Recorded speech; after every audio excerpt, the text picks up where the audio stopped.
Your organization, Advancing American Freedom, publicly opposed the nomination and, it turns out, the confirmation of RFK Jr. as the HHS Secretary.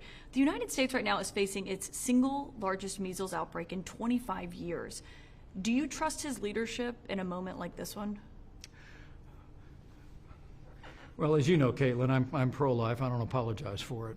And the very idea that a Republican president would nominate an abortion rights supporter to lead the Department of Health and Human Services was just unacceptable to me. Policies regarding the sanctity of life, regarding conscience protections, all flow through HHS, and I had those concerns. Evidence recently with the Secretary's FDA chief, who said, despite promises that were made in the confirmation hearings, that they have no plans to even look into the harmful effect of the abortion pill on women across the country. And so that was the core of our concern. But as I said, I've got 4 grandchildren, going on 5, coming this fall. Congratulations. Thank you. And measles is a very serious disease, particularly for small children, and we should send no message across America other than to encourage parents at the time that young children are able to be vaccinated to get that measles vaccine. It's a completely preventable disease, and I do have concerns that we have a secretary at HHS who has had a lifetime career of undermining public confidence in vaccines. We should have the opposite, and I hope that we continue to hear voices around the country that speak into this moment for the sake of our kids and our grandkids. I mentioned the reason that we're here and why you were getting this award, and it's because of how you acted and what you did, or to the president's chagrin, did not do on January 6th. And when you were recounting that day during your speech last night, the line stood out to me where you said the only heroes that you saw that day were wearing uniforms, meaning the officers who were there protecting the Capitol and protecting you and others. What should it say to the American people then that President Trump pardoned the people who were convicted of assaulting police officers that day? Over the last 4 years, I've had people come up and thank me for what I did that day. But I've said 100 times, the only heroes I saw that day were wearing uniforms. When we were evacuated down to the parking garage underneath the Senate, I literally saw Capitol Hill police coming and going through that area, some of whom had injuries, and but none of whom flinched. I mean, it was clear that our Capitol Hill police, the security at our Capitol, was caught off guard by the massive riot that ensued, but their courage, their bravery should be heralded for generations to come, because they secured the Capitol and allowed us to reconvene the very same day and complete our work under the Constitution. I will tell you, I was deeply disappointed to see President Trump pardon people that engaged in violence against law enforcement officers on that day. The President has every right under the Constitution to grant pardons, but in that moment I thought it sent the wrong message. On the economy, you obviously were serving as vice president the last time President Trump was putting tariffs in place. He's gone much bigger and broader this time, and he seems to be downplaying any concerns that people have about a recession. Instead, he's arguing in the long run his policies will be successful. Do you worry, though, that the tariffs he's putting in place could potentially lead the U.S. into a recession? Well, let me back up for a second and say that I really do believe that President Trump's historic re-election last year was in many respects not just a reflection of a personality, but it was also that what I heard all over the country is that people wanted to get back to the policies of our administration. In addition to strong American leadership on the world stage, which we can get into in a minute, it also was that we cut taxes, rolled back regulation, unleashed American energy. But we also used targeted tariffs, particularly against China, after decades of trade abuses and intellectual property theft. We brought China to the table and achieved that 2020 Phase 1 trade deal that was truly historic and was a beginning of changing the dynamic of our relationship with China. So now, as I see this administration, I do have concerns that with the president's call for broad-based tariffs against friend and foe alike, that ultimately the administration is advancing policies that are not targeted at countries that have been abusing our trade relationship, but rather are essentially new industrial policy that will result in inflation, that will harm consumers and ultimately harm the American economy. So again, I want to be clear, when it comes to China, when it comes to decades of trade abuses, my view always is free trade with free nations, that we ought to be engaging our trading partners across the free world to lower trade barriers, lower non-tariff barriers and subsidies. But when it comes to authoritarian regimes, we ought to get tough, stay tough, and demand that they open their markets and respect our intellectual property. He dubbed it Liberation Day, and you wrote in reference to that the only thing that Americans had been liberated from were trillions of dollars in investments. Do you think he understands the impact that it could be having on regular Americans? I think he does. But he's still doing it anyway, in your view?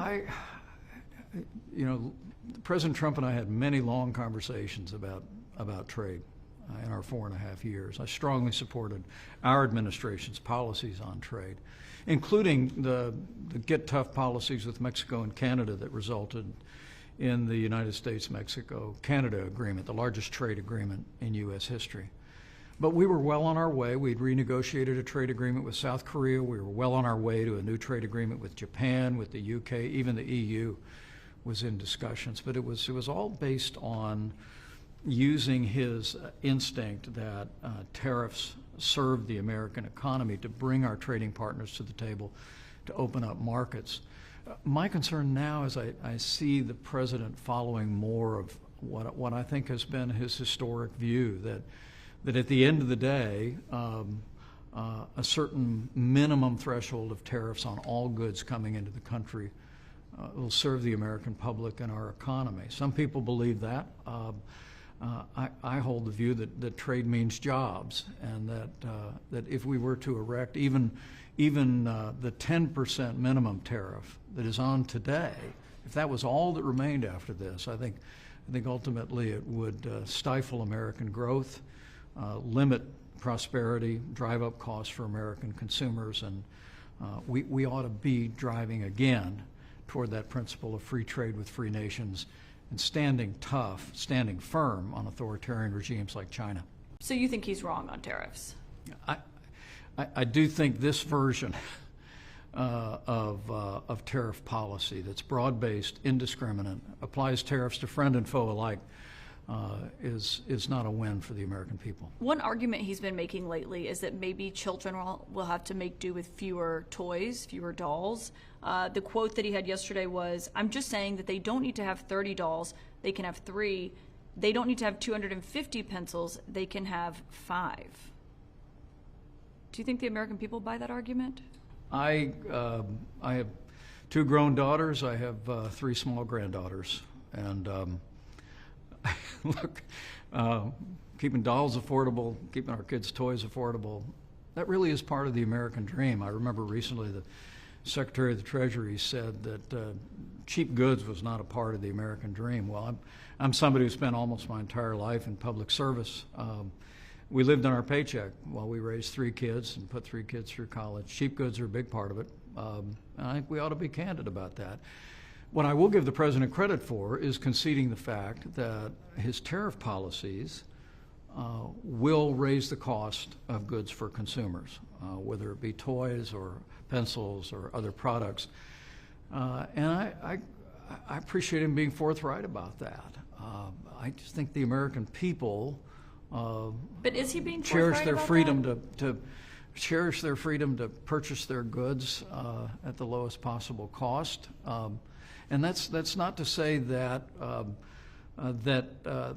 at the end of the day, there are key industries that are important to have here, but I think the way we generate manufacturing jobs, I think the way we generate high-tech jobs, the way we generate the kind of jobs that will serve America's security and prosperity is by making the Trump-Pence tax cuts permanent, rolling back regulation, lowering the cost of energy across the board, and making America the most attractive place in the world to invest and create jobs. Well, and obviously he came into office promising to lower prices. So if prices go up as a result of those policies, is that backtracking on a pretty big campaign promise? Well, some prices have gone down, as the president has conceded, and prices will fluctuate. But I do have a concern that when the so-called 90-day pause comes off, that even the administration has conceded that there may be a price shock in the economy, and there may be shortages. Caitlin, there were reports over the weekend of maybe a 35% reduction in the number of imports headed our way across the Pacific. I think the American people are going to see the consequences of this. I think they'll demand a different approach. And I think that approach is free trade with free nations. Let's use the leverage, the threat of tariffs, to negotiate down trade barriers with free nations, even while we stand firm with China and others. It was nearly 10 years ago, almost. Hard to believe that you said on the campaign trail in 2016, character matters to the presidency, and Donald Trump will bring the highest level of integrity to the highest office in the land. You can count on it. Do you still feel that way today? Well, I want to be very clear. I'm very proud of the record of the Trump-Pence administration. President Trump and I had a good professional and personal relationship for 4.5 years. I surprise people sometimes when I tell them that we never had a crossword between us until those fateful days at the end. We're very different men.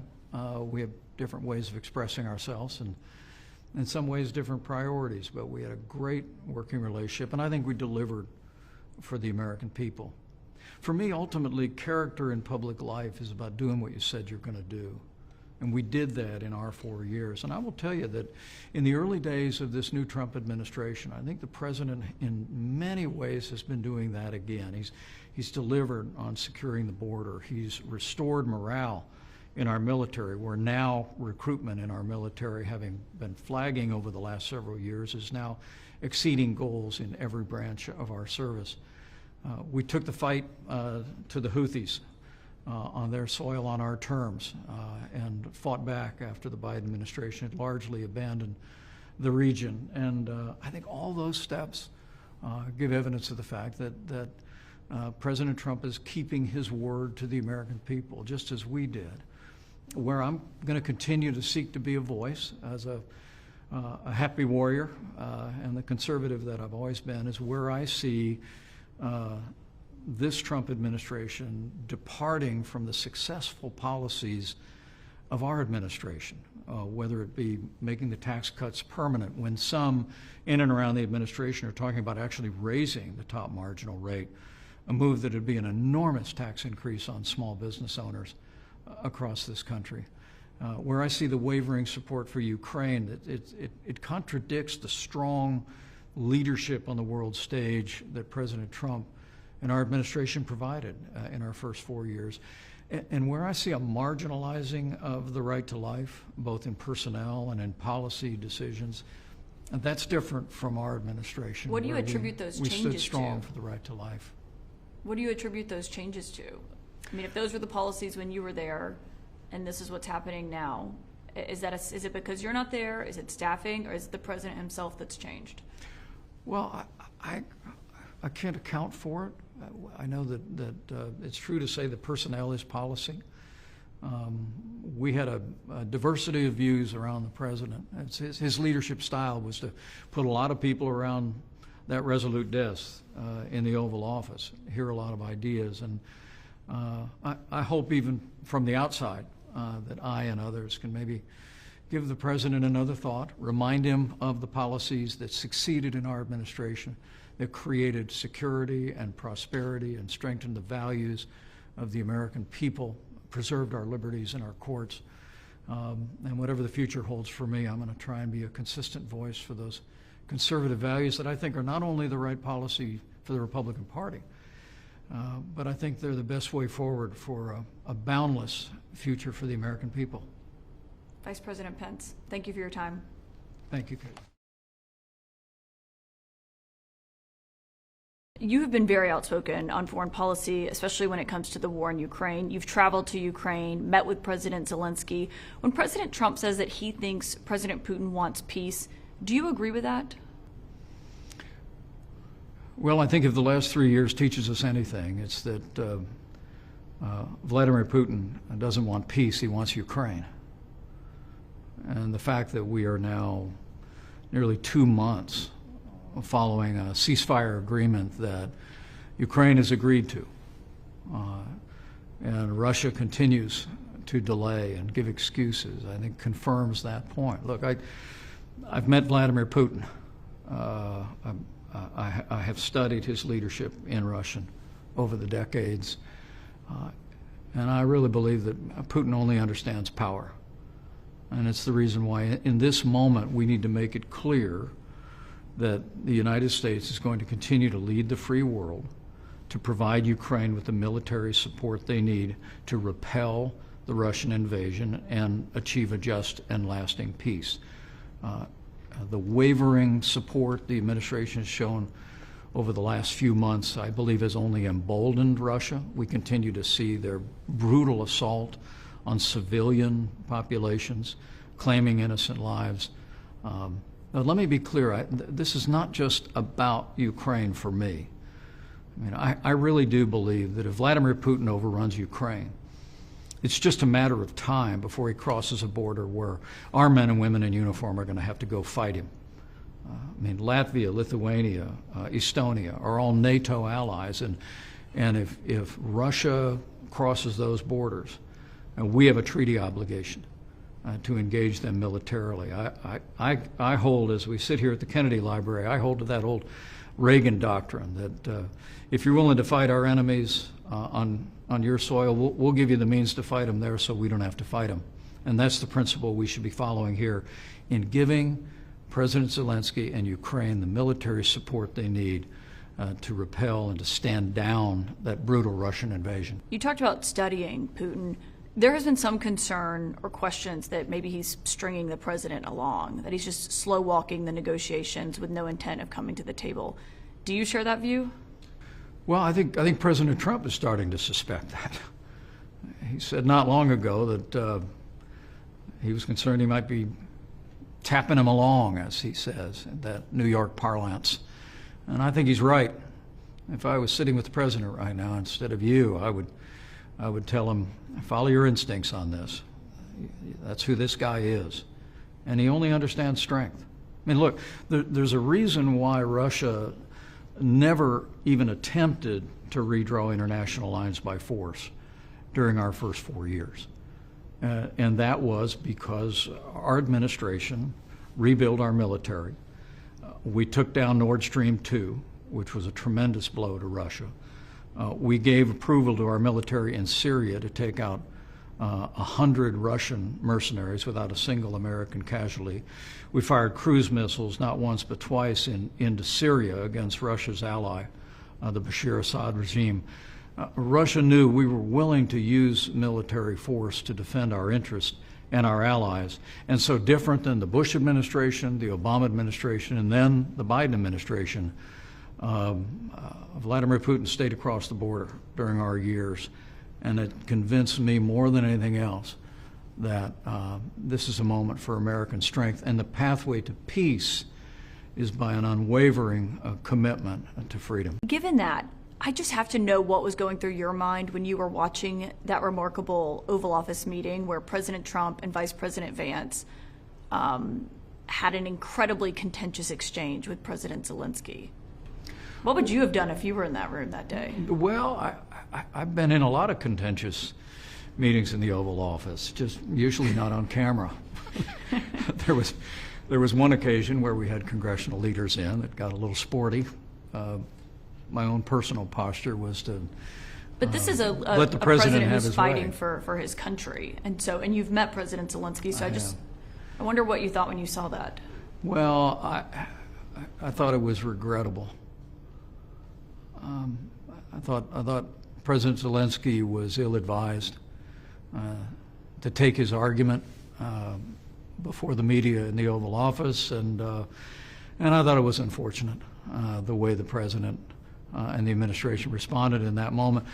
But I'm encouraged all the way through the knee-to-knee meeting at the Vatican that it looks like we put the dialogue back together. Look, this really matters, I believe, for not just for Ukraine, not just for Europe, but for America, for all the reasons that I said, Caitlin. I think it's absolutely essential, and I'm very encouraged that the president secured this historic minerals deal with Ukraine. I think that's going to benefit the American people with rare earth minerals, but more important than that, it sends a deafening message to Moscow that America and Ukraine are here to stay. Yeah. Well, given contentious Oval Office meetings, the new Prime Minister of Canada is visiting tomorrow. Mm-hmm. The President has been saying that he's not kidding when he's talking about making Canada the 51st state.